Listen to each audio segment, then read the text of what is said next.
All right, seventh graders, we are going to do a quick review on solving equations. Um, I'm just going to come up with a couple of examples right now.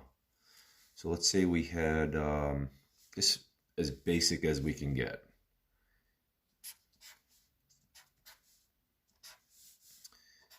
If you had x plus 1 equals 2, you could basically just ask yourself what number plus 1 is equal to 2, and you know that would be 1. But once we start getting into more variables and more numbers and the equations start getting bigger, you need a system to be able to figure that out. So basically, when you ask yourself what plus 1 equals 2, the way that that would look is you need to get the x by itself. So you're going to subtract and get the numbers, isolate the x by getting the x on one side and getting your constants or numbers on the other side. So to do that, we would need to subtract 1 from this side and subtract 1 from this side. So this would be 0, and then 2 minus 1 would be 1, and then we still have the x.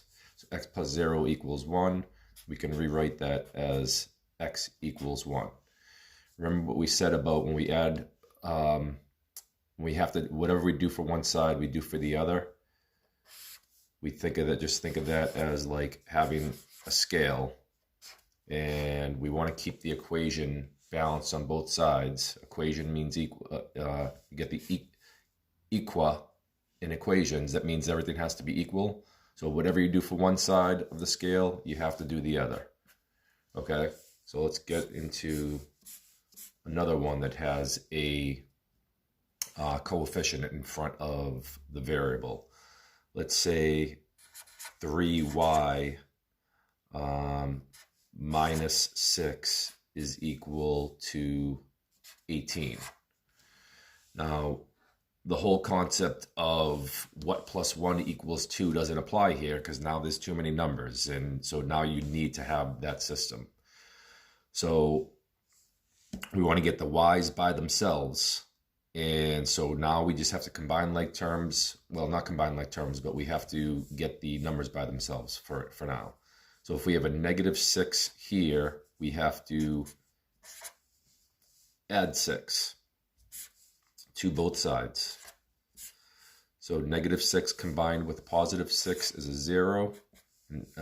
18 plus 6 would be 24. And then we still have to bring down the 3y. 3y plus 0 equals 24. We can rewrite that as 3y equals 24. So now we need to get the y by itself.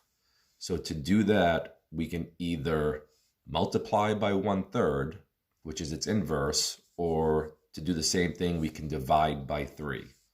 So we'll divide by 3 on both sides. 3 divided by 3 is 1, and then we still have the y, so 1y is y, and 24 divided by 3 is 8. So y is equal to 8. One more quick example. Let's say we have 2x plus 5 equals negative 4x minus 7. So now we have to get the x's on one side and the constants or numbers on the other side. So I'm going to make it so I want the x's to be positive. So I know if I add 4x here and I add 4x here, I'm going to have a positive 6x. So that's what I'm going to do. I'm going to add 4x to both sides. That's going to end up being 0. Then we have 6x plus 5 is negative 7. So now we still have to get our numbers on this side. So for a positive 5, we're going to combine that with negative 5, and we have to do the same for both sides. So this is going to end up being 0, and negative 7 combined with negative 5 is negative 12, and then we still have the 6x plus 0 equals negative 12. We can rewrite that as 6x is equal to negative 12. Now the same thing as before, we need to get the x by itself, so we can multiply by 1/6, or we can divide by 6. So I did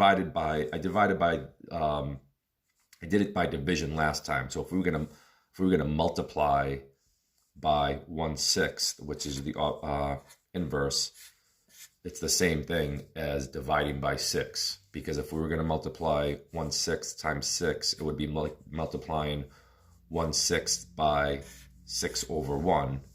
And either way, everything's gonna cancel out, and you're gonna have, and we're gonna multiply by 1/6 over here as well, which is the same thing as dividing by 6. So here we have x is equal to negative 12 times 1/6, or negative 12